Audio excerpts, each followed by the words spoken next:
ನಮ್ಮ ಬೆಂಗಳೂರಿಗೆ ಸ್ವಾಗತ. ನಾನು ಸೌಮ್ಯ ಮಳಲಿ. ಸಂಚಾರಿ ವಿಜಯ್ ರಂಗಭೂಮಿ ಕಲಾವಿದ, ಸ್ಯಾಂಡಲ್ವುಡ್ ಕಂಡ ವಿಶಿಷ್ಟ ನಟ. ನಿನ್ನೆ ರಾತ್ರಿ ನಡೆದ ಅಪಘಾತದಲ್ಲಿ ಸಂಚಾರಿ ವಿಜಯ್ಗೆ ಗಂಭೀರ ಗಾಯಗಳಾಗಿವೆ. ಬೆಂಗಳೂರಿನ ಬನ್ನೇರುಘಟ್ಟ ರಸ್ತೆಯ ಅಪೋಲೋ ಆಸ್ಪತ್ರೆಯಲ್ಲಿ ಟ್ರೀಟ್ಮೆಂಟ್ ನಡೀತಾ ಇದೆ.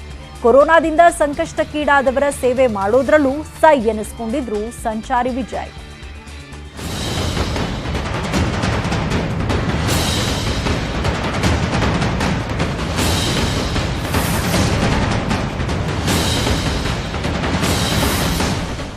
ಸಂಚಾರಿ ರಂಗವೇದಿಕೆಯ ಅದ್ಭುತ ನಟ, ಹರಿವು ಸಿನಿಮಾಗೆ ರಾಷ್ಟ್ರ ಪ್ರಶಸ್ತಿ ಪಡೆದ ನಟ.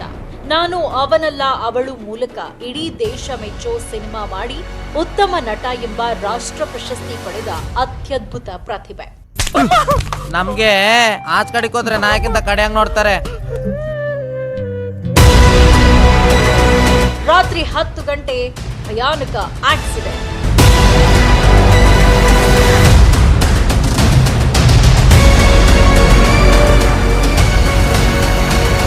ನಿನ್ನೆ ರಾತ್ರಿ ಸಂಚಾರಿ ವಿಜಯ್ಗೆ ಗಂಭೀರ ಅಪಘಾತವಾಗಿದೆ. ಜೆಪಿ ನಗರದ 7th ಬ್ಲಾಕ್ನಲ್ಲಿರೋ LNT ಸೌತ್ ಸಿಟಿ ಬಳಿ ಬೈಕ್ ಅಪಘಾತವಾಗಿದೆ. ವಿಜಯ್ ಹಾಗೂ ನವೀನ್ ಅನ್ನೋರು ಯಮಹಾ ಬೈಕ್ನಲ್ಲಿ ಹೋಗ್ತಾ ಇದ್ರು. ಸ್ನೇಹಿತ ನವೀನ್ ಬೈಕ್ ಓಡಿಸ್ತಾ ಇದ್ರು. ವಿಜಯ್ ಹಿಂದೆ ಕೂತಿದ್ರು. ದುರಾದೃಷ್ಟ ಅಂದ್ರೆ ಇಬ್ರು ಹೆಲ್ಮೆಟ್ ಹಾಕಿರಲಿಲ್ಲ. ತಿರುವಿನ ರಸ್ತೆಯಲ್ಲಿ ಬರ್ತಾ ಇರುವಾಗಲೇ ಸ್ಕಿಡ್ ಆದ ಬೈಕ್ ಲೈಟ್ ಕಂಬವೊಂದಕ್ಕೆ ಗುದ್ದಿದೆ. ಕರೆಂಟ್ ಕಂಬಕ್ಕೆ ಡಿಕ್ಕಿ ಹೊಡೆಯುತ್ತಲೇ 2 ರೌಂಡ್ ತಿರುಗಿ ಬಿತ್ತು. ಈ ವೇಳೆ ಬೈಕ್ನಿಂದ ಹಾರಿ ಕೆಳಗೆ ಬಿದ್ದಿದ್ದಾರೆ ಸಂಚಾರಿ ವಿಜಯ್.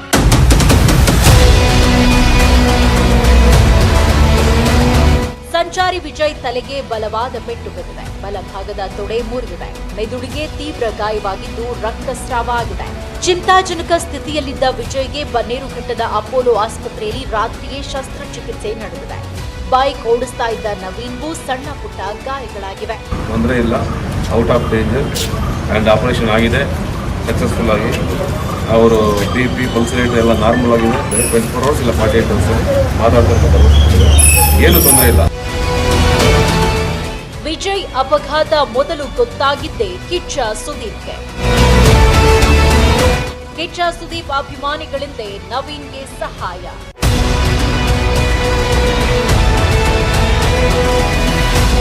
ರಾತ್ರಿ ಆಗಿರೋ ಆಕ್ಸಿಡೆಂಟ್ ಬೆಳಗ್ಗೆ ಪೊಲೀಸರಿಗೆ ಗೊತ್ತಾಗಿದ್ದೇ ಆಸ್ಪತ್ರೆಯಿಂದ ಮೆಮೊ ಬಂದಾಗ. ರಾತ್ರಿ ಅಪಘಾತವಾದ ಕೂಡಲೇ ಕಿಚ್ಚ ಸುದೀಪ್ ಚಾರಿಟೇಬಲ್ ಸೊಸೈಟಿ ಸದಸ್ಯರು ಸ್ಥಳಕ್ಕೆ ಬಂದರು.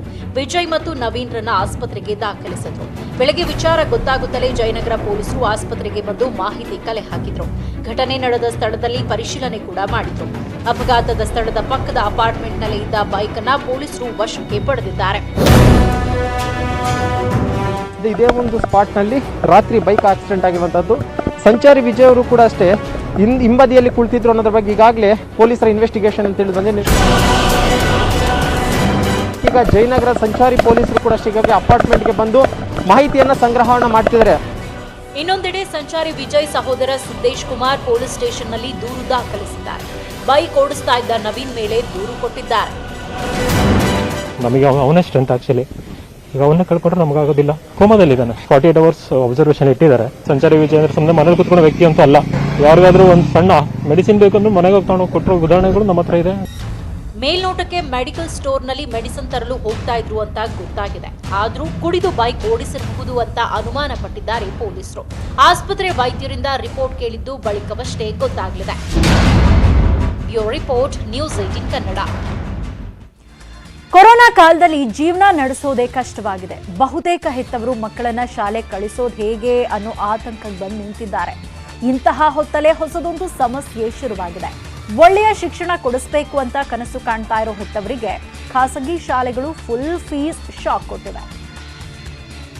ಶಾಲಾ ಶುಲ್ಕ ವಿಚಾರಕ್ಕೆ ಪೋಷಕರಿಗೆ ಬಿಗ್ ಶಾಕ್. ಫೀಸ್ ಕಮ್ಮಿ ಮಾಡಲ್ಲ ಎಂದ ಖಾಸಗಿ ಶಾಲೆಗಳ ಒಕ್ಕೂಟ. ರಾಜ್ಯದಲ್ಲಿ ಹೆಮ್ಮಾರಿ ಕೊರೋನಾ ತಾಂಡವವಾಡುತ್ತಿದೆ. ಒಂದೊತ್ತಿನ ಊಟಕ್ಕೂ ಪರದಾಡೋ ಪರಿಸ್ಥಿತಿ ನಿರ್ಮಾಣವಾಗಿದೆ. ಕೆಲಸವಿಲ್ಲ, ಕೈಯಲ್ಲಿ ಕಾಸಿಲ್ಲ. ಬಹುತೇಕರು ಜೀವನ ನಡೆಸೋದು ಹೇಗೆ ಅನ್ನೋ ಹಂತಕ್ಕೆ ಬಂದು ನಿಂತಿದ್ದಾರೆ. ಆದರೆ ಖಾಸಗಿ ಶಿಕ್ಷಣ ಇಲಾಖೆಗೆ ಮಾತ್ರ ಇದ್ಯಾವುದು ಕಣ್ಣಿಗೆ ಬೀಳುತ್ತಿಲ್ಲ. ಫುಲ್ ಫೀಸ್ ಕಟ್ಟಿದ್ರೆ ಮಾತ್ರ ಮಕ್ಕಳಿಗೆ ಆನ್ಲೈನ್ ಪಾಠ ಅಂತ ಕಟ್ಟಿ ಮುರಿದಂತೆ ತನ್ನ ನಿರ್ಧಾರ ಹೊರಹಾಕಿದೆ. ಕಳೆದೊಂದು ವರ್ಷದಿಂದ ರಕ್ಕಸ ಕೊರೋನಾ ಶಿಕ್ಷಣ ಕ್ಷೇತ್ರವನ್ನೇ ಹೋಮ್ ಕ್ವಾರಂಟೈನ್ ಮಾಡಿದೆ. ಇದರಿಂದ ಮಕ್ಕಳ ಭವಿಷ್ಯವೂ ಐಸೋಲೇಷನ್ನಲ್ಲಿದ್ದಂತಾಗಿದೆ. ಇಷ್ಟು ದಿನ ತಣ್ಣಗಿದ್ದ ಶಿಕ್ಷಣ ಸಂಸ್ಥೆಗಳು ಮತ್ತೆ ಶುಲ್ಕ ಸಮಯ ಶುರು ಮಾಡಿವೆ.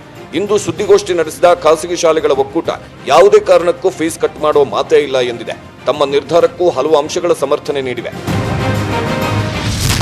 ಕಳೆದ ವರ್ಷ ಕಡಿಮೆ ಮಾಡಿದ್ದೀವಿ, ಈ ವರ್ಷ ಮಾಡಲ್ಲ. ಸರ್ಕಾರ ಫೀಸ್ ಕಡಿಮೆ ಮಾಡಿ ಅಂದ್ರೂ ಮಾಡಲ್ಲ. ಯಾಕಂದ್ರೆ ಶಿಕ್ಷಕರಿಗೆ ಅರ್ಧ ಸಂಬಳ ಕೊಡೋದಕ್ಕೂ ಕಾಸಿಲ್ಲ. ಈ ವರ್ಷ 20% ಮಕ್ಕಳ ದಾಖಲಾತಿಯೇ ಆಗಿಲ್ಲ. 700 ಕೋಟಿಗೂ ಹೆಚ್ಚು RTE ಹಣವನ್ನ ಸರ್ಕಾರ ಇನ್ನೂ ನೀಡಿಲ್ಲ. 6 ತಿಂಗಳಿಂದ ಹಣ ಬಾರದೇ ಇರೋದ್ರಿಂದ ಪಠ್ಯಪುಸ್ತಕ ಕೊರತೆ ಎದುರಾಗಿದೆ. ಶಿಕ್ಷಣ ಸಚಿವರು ನಮ್ಮನ್ನ ಕಷ್ಟಕ್ಕೆ ಸಿಲುಕಿಸಿದ್ದಾರೆ. ಸರ್ಕಾರದಿಂದ ನಮಗೆ ಯಾವುದೇ ಸಹಾಯವಾಗಿಲ್ಲ.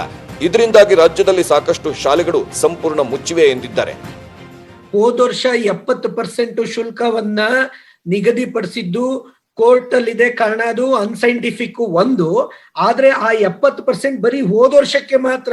ಅದು ಬಿಟ್ಟು ಹೋದ ವರ್ಷದ ಮುಂಚೆ ಇದ್ದಿದ್ದು ಈ ವರ್ಷ ಮತ್ತೆ ಯಥಾಸ್ಥಿತಿ ನಾವು ಹೋದ ವರ್ಷ ಅಲ್ಲ, ಆದ್ರೆ ಹಿಂದಿನ ವರ್ಷದ ಶುಲ್ಕ ಏನ್ ಪಡಿತಾ ಇದ್ವಿ ಅದ್ರ ಮೇಲೆ 15%, ಅದ್ರ ಮೇಲೆ ಈ ವರ್ಷದ 15% ಬಿಟ್ಟು ಹೋದ ವರ್ಷದಲ್ಲ ಆದ್ರೆ ಹಿಂದಿನ ವರ್ಷದ ಶುಲ್ಕವನ್ನ ಇವತ್ತಿಗೂ ಪಡಿತಾ ಇದ್ದೇವೆ ಅನ್ನೋದನ್ನ ಸ್ಪಷ್ಟಪಡಿಸ್ತಾರೆ. ಈ ವರ್ಷದ ಏನು 2021-22 ಫೀಸಸ್ ಏನಿದೆಯೋ ಅದು ಹಂತ ಹಂತವಾಗಿ ಇಸ್ಕೋಬಹುದು. ಮೊದಲನೇ ಟರ್ಮಲ್ಲಿ ಒಂದು ಸ್ವಲ್ಪ ಕನಿಷ್ಠ ಫೀಸಸ್ಸನ್ನು ಬೋಧನಾ ಶುಲ್ಕವನ್ನು ಇಸ್ಕೊಂಡು ಪಾಠಗಳನ್ನು ಪ್ರಾರಂಭ ಮಾಡುವುದು ಮಾನವೀಯತೆಯ ದೃಷ್ಟಿಯಿಂದ ತುಂಬ ಸೂಕ್ತ ಅಂತ. ಇದು ಸಂಘರ್ಷ ಏರ್ಪಡೋದಕ್ಕಿಂತ ಸೌಹಾರ್ದಯುತವಾಗಿ ಪೋಷಕರು ಮತ್ತು ಶಾಲಾಡಳಿತ ಮಂಡಳಿಗಳು ಒಂದು ಅಂಡರ್ಸ್ಟ್ಯಾಂಡಿಂಗ್ಗೆ ಹೋಗಬೇಕು ಅಂತೇಳಿ ರುಪ್ಸಾ ಕರ್ನಾಟಕ ಭಾವಿಸುತ್ತೆ. ಯಾವಾಗ ಖಾಸಗಿ ಶಾಲೆಗಳ ಒಕ್ಕೂಟ ಶುಲ್ಕ ವಿನಾಯಿತಿ ಇಲ್ಲ ಅನ್ನೋ ನಿರ್ಧಾರಕ್ಕೆ ಬಂತೋ ಈ ಬಗ್ಗೆ ಸಿಎಂ ಯಡಿಯೂರಪ್ಪ ರಿಯಾಕ್ಟ್ ಮಾಡಿದ್ರು. ಫೀಸ್ ಗೊಂದಲದ ಬಗ್ಗೆ ಶಿಕ್ಷಣ ಸಚಿವರ ಜೊತೆ ಚರ್ಚೆ ಮಾಡ್ತೇನೆ, ಕಾನೂನಿನ ಚೌಕಟ್ಟಿನಲ್ಲಿ ಏನು ಮಾಡಲು ಸಾಧ್ಯವೋ ಅದನ್ನ ಮಾಡ್ತೇನೆ ಎಂದಿದ್ದಾರೆ. ನಾನು ಸುರೇಶ್ ಕುಮಾರ್ ಹತ್ರ ಮಾತನಾಡ್ತೇನೆ. ಅವ್ರ ಕಷ್ಟ ಸುಖ ಏನಂತ ವಿಚಾರಿಸಿಕೊಂಡು ಆ ಕಾನೂನು ಚೌಕಟ್ಟಲ್ಲಿ ಏನೇನು ಮಾಡೋಕ್ಕೆ ಸಾಧ್ಯ ಇದೆ ಅದನ್ನು ಮಾಡೋಕ್ಕೆ ನಾನು ಪ್ರಯತ್ನ ಮಾಡ್ತೇನೆ. ಕಳೆದೊಂದು ವರ್ಷದಿಂದ ಖಾಸಗಿ ಶಾಲೆಗಳು ಹಾಗೂ ಪೋಷಕರ ಮಧ್ಯೆ ಫೀಸ್ ಫೈಟ್ ನಡೀತಾನೆ ಇದೆ. ಕಳೆದ ವರ್ಷ ಬೋಧನಾ ಶುಲ್ಕದ 30% ಶುಲ್ಕ ಕಡಿತಗೊಳಿಸಿತ್ತು. ಆದ್ರೆ ಈ ಬಾರಿ ಮಾತ್ರ ಯಾವುದು ಸಾಧ್ಯವಿಲ್ಲ ಅಂತಿದೆ. ಸರ್ಕಾರ ಮುಂದೆ ಯಾವ ನಿರ್ಧಾರ ಕೈಗೊಳ್ಳುತ್ತೆ ಕಾದು ನೋಡಬೇಕು. Bureau report, news 18 Kannada. ಮೊಬೈಲ್ನಲ್ಲಿ ಸಿಕ್ಕ ಆಪ್ ಬಳಸಿ ಹಣ ಹೂಡಿಕೆ ಮಾಡೋ ಜನರೇ ಎಚ್ಚರ. ಅಧಿಕ ಬಡ್ಡಿ ಆಸೆ, ಖಚಿತ ಮರುಪಾವತಿ ಆಸೆಗೆ ಬಿದ್ರೆ ನಿಮ್ ಕಥೆ ಗೋವಿಂದ. ರಾಜ್ಯದಲ್ಲಿ ಚೀನಿ ಆಪ್ನ ಮೋಸದ ಜಾಲಕ್ಕೆ ಬಿದ್ದವರು ವಿಲ ಒದ್ದಾಡ್ತಿದ್ದಾರೆ. ಲಕ್ಷ ಕಳ್ಕೊಂಡು ತಲೆ ಮೇಲೆ ಕೈ ಹೊತ್ತು ಕೂತಿದ್ದಾರೆ. ಚೀನಿ ಆಪ್ ಜಾಲಕ್ಕೆ ಬಿದ್ದವರ ಕಥೆ ಗೋವಿಂದ. 290 ಕೋಟಿ ವಂಚನೆ ಪತ್ತೆ ಹಚ್ಚಿದ ಸಿಐಡಿ. ಚೀನಾ ಅಂದ್ರೇನೆ ಕುತಂತ್ರಿ, ಚೀನಾ ಅಂದ್ರೇನೆ 420. ದೇಶದಲ್ಲಿ ಹಲವು ಚೀನಿ ಆಪ್ಗಳನ್ನ ಬ್ಯಾನ್ ಮಾಡಿದ್ರೂ ಡ್ರ್ಯಾಗನ್ಗಳ ಮೋಸದಾಟ ಮಾತ್ರ ನಿಂತಿಲ್ಲ. ದೇಶದಲ್ಲಿ ಚೀನಿ ಆಪ್ಗಳ ಮೂಲಕ ಅಮಾಯಕರನ್ನ ವಂಚಿಸೋ ಪ್ರಕರಣಗಳು ದಿನೇ ಹೆಚ್ಚಾಗ್ತಿವೆ. ಅಧಿಕ ಬಡ್ಡಿ, ಖಚಿತ ಮರುಪಾವತಿ ಆಸೆಗೆ ಚೀನಿ ಆಪ್ನಲ್ಲಿ ಹೂಡಿಕೆ ಮಾಡಿದ್ರೆ ಮುಗಿದೇ ಹೋಯ್ತು. ಉಂಡು ಹೋದ ಕೊಂಡು ಹೋದ ಅನ್ನೋ ಹಾಗೆ ಎಲ್ಲರನ್ನೂ ನುಣ್ಣಗೆ ಬೋಳಿಸಿ ಬಿಡ್ತಾರೆ. ಪವರ್ ಬ್ಯಾಂಕ್ ಹೆಸರಲ್ಲಿ ಸುಮಾರು 2,000 ಜನ ಬರೋಬ್ಬರಿ 290 ಕೋಟಿ ಹಣ ಹೂಡಿಕೆ ಮಾಡಿದ್ದಾರಂತೆ. ಯಾವಾಗ ಕೋಟಿ ಹಣ ಕೈ ಸೇರ್ತೋ ಹಣ ಹೂಡಿಕೆ ಮಾಡೋ ಆಪ್ ಹಾಗೂ ಲಿಂಕ್ ಅನ್ನ ಡಿಲೀಟ್ ಮಾಡಿದ್ದಾರೆ.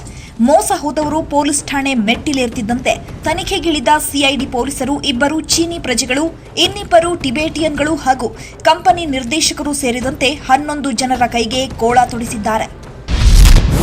ಕೇರಳದ ವ್ಯಾಪಾರಿಗೆ ಚೀನಾ ಏಜೆಂಟ್ ಲಿಂಕ್. ಚೀನಾ ಆಪ್ ಮೋಸದ ಜಾಲದಲ್ಲಿ ಕೇರಳ ಮೂಲದ ವ್ಯಾಪಾರಿ ಅನಸ್ ಅಹಮದ್ ಎಂಬಾತನೇ ಪ್ರಮುಖ ರೂವಾರಿ. ಈತ ಹವಾಲಾ ಮತ್ತು ಅಕ್ರಮ ಹಣ ವರ್ಗಾವಣೆ ನಡೆಸೋದಲ್ಲದೆ ಚೀನಾ ಏಜೆಂಟ್ಗಳ ಜೊತೆಗೂ ನಂಟು ಹೊಂದಿದ್ದ ಎನ್ನಲಾಗಿದೆ. ಹಣ ವರ್ಗಾವಣೆ ಮಾಡೋದಕ್ಕೆಂದೇ ಬುಲ್ಪಿಂಚ್ ಟೆಕ್ನಾಲಜೀಸ್ ಮತ್ತು H&S ವೆಂಚರ್ಸ್ ಹೆಸರಲ್ಲಿ ಕಂಪನಿ ತೆರೆದಿದ್ದನಂತೆ. ಗೇಮಿಂಗ್ ಮತ್ತು ಇ-ಕಾಮರ್ಸ್ ಅಡಿಯಲ್ಲಿ ವ್ಯವಹಾರ ಆರಂಭಿಸಿದ್ದ ಆರೋಪಿಗಳು ಮೊಬೈಲ್ ಅಪ್ಲಿಕೇಶನ್ ಮೂಲಕ ಸಾರ್ವಜನಿಕರಿಂದ ಹೂಡಿಕೆ ಮಾಡಿಕೊಂಡು ನಾಮ ಹಾಕ್ತಿದ್ರಂತೆ.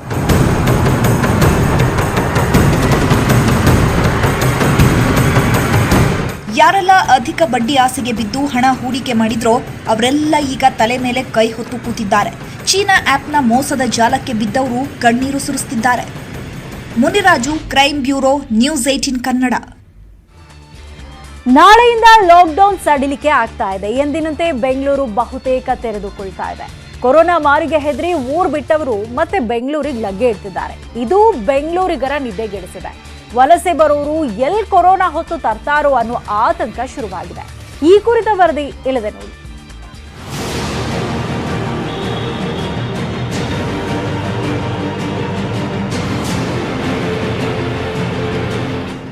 ಜನರಿಂದ ತುಂಬಿ ತುಳುಕ್ತಾ ಇರೋ ರೈಲ್ವೆ ಸ್ಟೇಷನ್, ಟೋಲ್ ಗೇಟ್ಗಳಲ್ಲಿ ಕ್ಯೂ ನಿಂತಿರೋ ವೆಹಿಕಲ್ಸ್, ನಗರದ ಯಾವ ಏರಿಯಾದಲ್ಲಿ ನೋಡಿದ್ರೂ ಜನರ ಓಡಾಟ. ಇದು ಅನ್ಲಾಕ್ ಎಫೆಕ್ಟ್. ನಾಳೆಯಿಂದ ಬೆಂಗಳೂರು ಮತ್ತೆ ತೆರೆದುಕೊಳ್ತಾ ಇದೆ. ಸರಿಸುಮಾರು 1.5 ತಿಂಗಳಿನಿಂದ ಸೈಲೆಂಟ್ ಆಗಿದ್ದ ಬೆಂಗಳೂರು ಮತ್ತೆ ಸೌಂಡ್ ಮಾಡೋದಕ್ಕೆ ಶುರುವಾಗಿದೆ. ಕೊರೋನಾ ಅಂತ ಊರು ಸೇರಿದವರು ರಾಜಧಾನಿಗೆ ದಂಡೆತ್ತಿ ಬರ್ತಿದ್ದಾರೆ.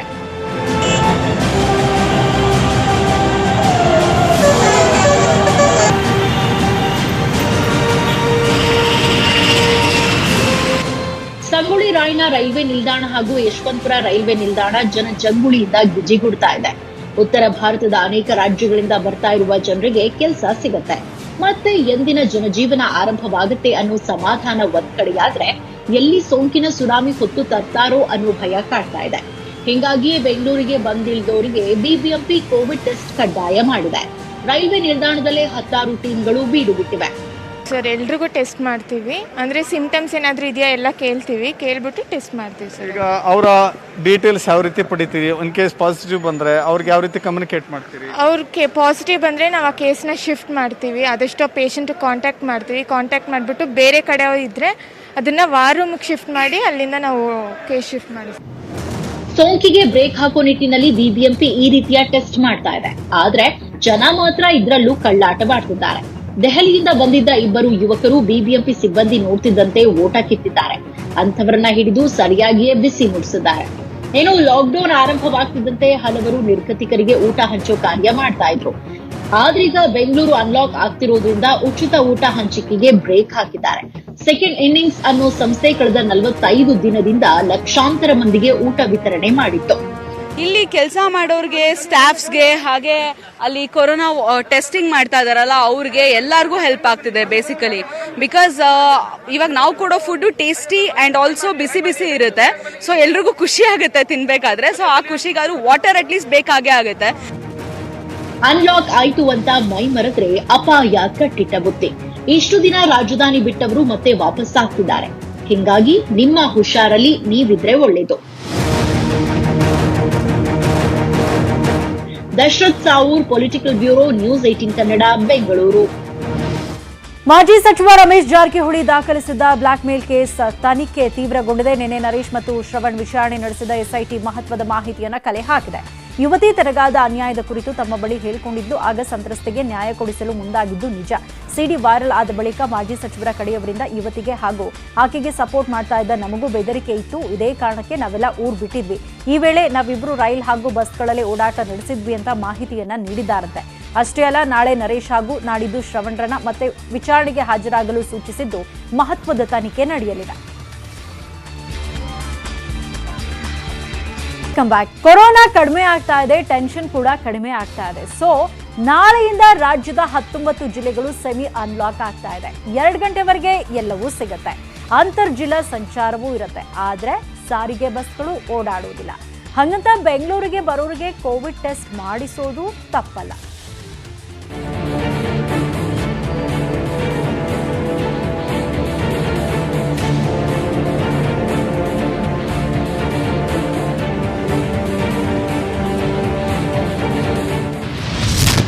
ನಾಳೆಯಿಂದ 19 ಜಿಲ್ಲೆಗಳಲ್ಲಿ ಸೆಮಿ ಅನ್ಲಾಕ್. ಕೊರೋನಾ ಕಡಿಮೆ ಆಗ್ತಿರೋ ಕಾರಣಕ್ಕೆ ನಾಳೆಯಿಂದ ರಾಜ್ಯದ 19 ಜಿಲ್ಲೆಗಳಲ್ಲಿ ಸೆಮಿ ಅನ್ಲಾಕ್ ಆಗ್ತಿದೆ. ಬೆಳಿಗ್ಗೆ 6ರಿಂದ ಮಧ್ಯಾಹ್ನ 2ರವರೆಗೆ ಆರ್ಥಿಕ ಚಟುವಟಿಕೆ ನಡೆಯಲಿದೆ. ಬಸ್ ಸಂಚಾರ ಇರುವುದಿಲ್ಲ. ಆಟೋ, ಕ್ಯಾಬ್ ಸಿಗುತ್ತೆ. 50% ಸಿಬ್ಬಂದಿಯೊಂದಿಗೆ ಕಾರ್ಖಾನೆ ಓಪನ್. ಗಾರ್ಮೆಂಟ್ಸ್ಗಳಲ್ಲಿ 30% ಸಿಬ್ಬಂದಿ ಕೆಲಸ. ಬೀದಿ ಬದಿ ವ್ಯಾಪಾರ ಅಂಗಡಿಗಳು ತೆರೆಯಲಿವೆ. ಬಾರ್, ಹೋಟೆಲ್ಗಳಲ್ಲಿ ಪಾರ್ಸಲ್ಗಷ್ಟೇ ಅನುಮತಿ. ಅಂತರ್ ಜಿಲ್ಲಾ ಸಂಚಾರಕ್ಕೆ ಅನುಮತಿ ಇದೆ. ನೈಟ್ ಕರ್ಫ್ಯೂ, ವೀಕೆಂಡ್ ಕರ್ಫ್ಯೂ ಮುಂದುವರಿಕೆ ಇದೆ. ಈ ವೇಳೆ ತುರ್ತು ಸೇವೆಗಳಿಗೆ ಮಾತ್ರ ಅವಕಾಶವಿದೆ. ಇನ್ನು ಮದುವೆಗೆ 40 ಜನ, ಅಂತ್ಯ ಸಂಸ್ಕಾರಕ್ಕೆ 5 ಜನಕ್ಕೆ ಮಾತ್ರ ಅವಕಾಶವಿದೆ. ಬೆಂಗಳೂರು ಅನ್ಲಾಕ್ ಆಗುತ್ತಲೇ ಹಳ್ಳಿಗಳಿಗೆ ಹೋಗಿದ್ದ ಜನ ಮತ್ತೆ ವಾಪಸ್ ಬರುತ್ತಿದ್ದಾರೆ. ಇದರಿಂದ ಮತ್ತೆ ಕೊರೋನಾ ಸೋಂಕು ಹೆಚ್ಚಾಗುವ ಸಾಧ್ಯತೆ, ಭೀತಿ ಕಾಡ್ತಿದೆ. ವಲಸಿಗರ ಕೋವಿಡ್ ಟೆಸ್ಟ್ಗೆ ಬಿಬಿಎಂಪಿ ಮುಂದಾಗಿದೆ. ಬಸ್ ನಿಲ್ದಾಣ, ರೈಲ್ವೆ ನಿಲ್ದಾಣಗಳಲ್ಲಿ ಊರುಗಳಿಂದ ಬರೋ ಜನರಿಗೆ ಕೋವಿಡ್ ಟೆಸ್ಟ್ ಮಾಡಲಾಗ್ತಿದೆ. ಸರ್, ಎಲ್ರಿಗೂ ಟೆಸ್ಟ್ ಮಾಡ್ತೀವಿ. ಅಂದರೆ ಸಿಂಪ್ಟಮ್ಸ್ ಏನಾದರೂ ಇದೆಯಾ ಎಲ್ಲ ಕೇಳ್ತೀವಿ, ಕೇಳ್ಬಿಟ್ಟು ಟೆಸ್ಟ್ ಮಾಡ್ತೀವಿ ಸರ್. ಈಗ ಅವರ ಡೀಟೇಲ್ಸ್ ಯಾವ ರೀತಿ ಪಡಿತೀವಿ? ಒಂದು ಕೇಸ್ ಪಾಸಿಟಿವ್ ಬಂದರೆ ಅವ್ರಿಗೆ ಯಾವ ರೀತಿ ಕಮ್ಯುನಿಕೇಟ್ ಮಾಡ್ತೀರಿ? ಅವ್ರಿಗೆ ಪಾಸಿಟಿವ್ ಬಂದರೆ ನಾವು ಆ ಕೇಸ್ನ ಶಿಫ್ಟ್ ಮಾಡ್ತೀವಿ. ಆದಷ್ಟು ಪೇಷಂಟ್ ಕಾಂಟ್ಯಾಕ್ಟ್ ಮಾಡ್ತೀವಿ. ಕಾಂಟ್ಯಾಕ್ಟ್ ಮಾಡಿಬಿಟ್ಟು ಬೇರೆ ಕಡೆ ಇದ್ದರೆ ಅದನ್ನು ವಾರ್ ರೂಮಿಗೆ ಶಿಫ್ಟ್ ಮಾಡಿ ಅಲ್ಲಿಂದ ನಾವು ಕೇಸ್ ಶಿಫ್ಟ್ ಮಾಡಿಸ್ತೀವಿ. ನಾನು ಇವಾಗಲೇ ಅವರ ಅಧಿಕಾರಿಗಳ ಜೊತೆ ಮಾತಾಡ್ತೇನೆ. ಬರುವಂಥವ್ರಿಗೆ ಬಿಗಿಯಾದ ಟೆಸ್ಟ್ ಮಾಡಿ ಇಲ್ಲಿಗೆ ಬರೋ ರೀತಿ ನೋಡ್ಕೊಳ್ಳೋಕೆ ಏನು ವ್ಯವಸ್ಥೆ ಬೇಕೋ ನಿಮ್ಮ ಸಲಹೆ ಏನಿದೆ ಅದನ್ನು ನಾನು ಖಂಡಿತ ಗಂಭೀರವಾಗಿ ಪರಿಗಣಿಸ್ತೇನೆ, ಸರಿಪಡಿಸೋ ಪ್ರಯತ್ನ. ಇನ್ನು ರಾಜ್ಯದ 11 ಜಿಲ್ಲೆಗಳಲ್ಲಿ ಮುಂಚಿನಂತೆಯೇ ಲಾಕ್ಡೌನ್ ಇರುತ್ತೆ. ಬೆಳಗ್ಗೆ 10ರವರೆಗೆ ಮಾತ್ರ ಅಗತ್ಯ ವಸ್ತು ಖರೀದಿಗೆ ಅವಕಾಶ. ಚಿಕ್ಕಮಗಳೂರು, ಶಿವಮೊಗ್ಗ, ದಾವಣಗೆರೆ, ಚಾಮರಾಜನಗರ, ಮೈಸೂರು, ಹಾಸನ, ದಕ್ಷಿಣ ಕನ್ನಡ, ಬೆಂಗಳೂರು ಗ್ರಾಮಾಂತರ, ಮಂಡ್ಯ, ಬೆಳಗಾವಿ ಹಾಗೂ ಕೊಡಗು ಜಿಲ್ಲೆಗಳಲ್ಲಿ ಲಾಕ್ಡೌನ್ ಇದ್ದೇ ಇರುತ್ತೆ. ಇನ್ನು ಕೊರೋನಾ ಹೆಚ್ಚಾಗಿದ್ರೂ ಜನಪ್ರತಿನಿಧಿಗಳಿಂದಲೇ ರೂಲ್ಸ್ ಬ್ರೇಕ್ ಆಗ್ತಿದೆ. ಕೇಂದ್ರ ಸಚಿವ ಸದಾನಂದ ಗೌಡ ಸಮ್ಮುಖದಲ್ಲೇ ಸಾವಿರಾರು ಜನರನ್ನ ಸೇರಿಸಿ ಫುಡ್ ಕಿಟ್ ಹಂಚೋ ಕೆಲಸ ಆಯಿತು. ಬೆಂಗಳೂರಿನ ಹೆಬ್ಬಾಳದಲ್ಲಿ ನಡೆದಿದೆ ಈ ಅವಾಂತರ. ಇವತ್ತು ಭಾನುವಾರ ಆಗಿದ್ರಿಂದ ಜನ ಕೂಡ ಚಿಕನ್ ಮಟನ್ ಖರೀದಿಗೆ ಮುಗಿಬಿದ್ದಿದ್ರು. ಚನ್ನರಾಯಪಟ್ಟಣ ತಾಲೂಕಿನ ಚೌಡೇನಹಳ್ಳಿಯಲ್ಲಿ ಮೀನಿಗಾಗಿ ಜನ ಮುಗಿಬಿದ್ದಿದ್ರು. ಕೋಲಾರದ ಅಮ್ಮವಾರಿ ಪೇಟೆಯ ಮಾಂಸ ಮಾರುಕಟ್ಟೆಯಲ್ಲಿ ಕಾಟಾಚಾರಕ್ಕೆ ಮಾಸ್ಕ್ ಧರಿಸಿದ್ರು ಜನ. ಕೊರೋನಾದಿಂದಾಗಿ ಆಗ್ತಿರೋ ಗೋಳಾಟಗಳು ಅಷ್ಟಷ್ಟಲ್ಲ. ಚಾಮರಾಜನಗರ ಜಿಲ್ಲೆಯ ಗುಂಡ್ಲುಪೇಟೆ ತಾಲೂಕಿನ ಬಾಚಹಳ್ಳಿಯ ಕರುಣಾಜನಕ ಕಥೆ ಇದು. ಪತಿ ಕೊರೋನಾದಿಂದ ಮೃತಪಟ್ಟಿದ್ದಾರೆ. ಪತ್ನಿ ಕೊರೋನಾ ಸೋಂಕಿನಿಂದ ಕೋವಿಡ್ ಆಸ್ಪತ್ರೆಯಲ್ಲಿದ್ದಾರೆ. ಮನೆಯ ಒಬ್ಬನೇ ಮಗ ಮನೆ ಬಿಟ್ಟು 7-8 ವರ್ಷಗಳಾಗಿವೆ. ಅಂತ್ಯ ಸಂಸ್ಕಾರಕ್ಕೆ ಮಗನೂ ಇಲ್ಲ, ಪತ್ನಿಯೂ ಇಲ್ಲ. ದೂರದ ಸಂಬಂಧಿಕರೇ ಅಂತ್ಯಕ್ರಿಯೆ ಮಾಡಿದ್ರು. ಬೆಳಗಾವಿಯಲ್ಲಿ ನಿವೃತ್ತ ಯೋಧನಿಗೆ ಸತ್ತ ಮೇಲೂ ನೆಮ್ಮದಿ ಇಲ್ಲ ನೋಡಿ. ಆಸ್ಪತ್ರೆ ಬಾಕಿ ಬಿಲ್ ತುಂಬಿಲ್ಲ ಅಂತ ನಿವೃತ್ತ ಯೋಧನ ಮೃತದೇಹ ನೀಡದೆ ಸತಾಯಿಸಿದೆ ಖಾಸಗಿ ಆಸ್ಪತ್ರೆ. ಬಿಜೆಪಿ ಮುಖಂಡ ಡಾಕ್ಟರ್ ರವಿ ಪಾಟೀಲ್ಗೆ ಸೇರಿದ ಖಾಸಗಿ ಆಸ್ಪತ್ರೆ ಸಿಬ್ಬಂದಿ ಅಮಾನವೀಯತೆ ಇದು. ಸರ್ಕಾರದ ರೂಲ್ಸ್ಗಳಿಗೆ ಬಿಜೆಪಿ ಮುಖಂಡರಿಂದಲೇ ಎಳ್ಳು ನೀರು. ಕಡೆಗೆ ಯೋಧರ ಸ್ನೇಹಿತರ ಆಕ್ರೋಶ. ಮಾಧ್ಯಮಗಳ ಕ್ಯಾಮೆರಾ ನೋಡಿದ ಕೂಡಲೇ ಕುಟುಂಬಸ್ಥರಿಗೆ ಮೃತದೇಹ ಕೊಟ್ಟಿದ್ದಾರೆ ಆಸ್ಪತ್ರೆ ಸಿಬ್ಬಂದಿ. ಇನ್ನು ಕೊರೋನಾ ಬಂದಾಗ್ಲಿಂದಲೂ ಒಂದಲ್ಲ ಒಂದು ಸಮಾಜ ಸೇವೆ ಮಾಡುತ್ತಲೇ ಇದ್ದಾರೆ ಭುವನ್ ಪೊನ್ನಣ್ಣ ಹಾಗೂ ಹರ್ಷಿಕಾ ಪೊನ್ನಚ್ಚ. ಹಾಗೆ ಬೆಳಗಾವಿ ಜಿಲ್ಲೆ ರಾಯಭಾಗ ತಾಲೂಕಿನ ಸವಸುದ್ದಿ ಗ್ರಾಮದಲ್ಲೂ ಸಹಾಯ ಮಾಡಿದ್ರು. ಸೋಂಕಿತರು ಬಡವರಿಗೆ ದಿನಸಿ ಕಿಟ್, ಮಾಸ್ಕ್ ಹಾಗೂ ಸ್ಯಾನಿಟೈಸರ್ ಕೊಟ್ಟಿದ್ರು. ಈ ಟೈಮ್ನಲ್ಲೇ ಸದಾಶಿವ ಪರಪ್ಪ ದುಂಡಗ್ಗಿ ಹಾಗೂ ಪ್ರಿಯಾಂಕಾ ದಂಪತಿಗೆ ಹೆಣ್ಣು ಮಗುವೊಂದು ಜನಿಸಿದೆ. ಈ ಮಗುವಿಗೆ ಹರ್ಷಿಕಾ ಹೆಸರಿಟ್ಟು ನಟಿಯ ಸೇವೆಗೆ ಸಾರ್ಥಕತೆ ತೋರಲಾಗಿದೆ. Bureau report, news 18 Kannada. ಇದಾಗಿತ್ತು ಇವತ್ತಿನ ನಮ್ಮ ಬೆಂಗಳೂರು. ನೋಡ್ತಾ ಇರಿ ನ್ಯೂಸ್ 18 ಕನ್ನಡ. ಜಾಲ ನಮ್ಮದು, ಬಲ ನಿಮ್ಮದು.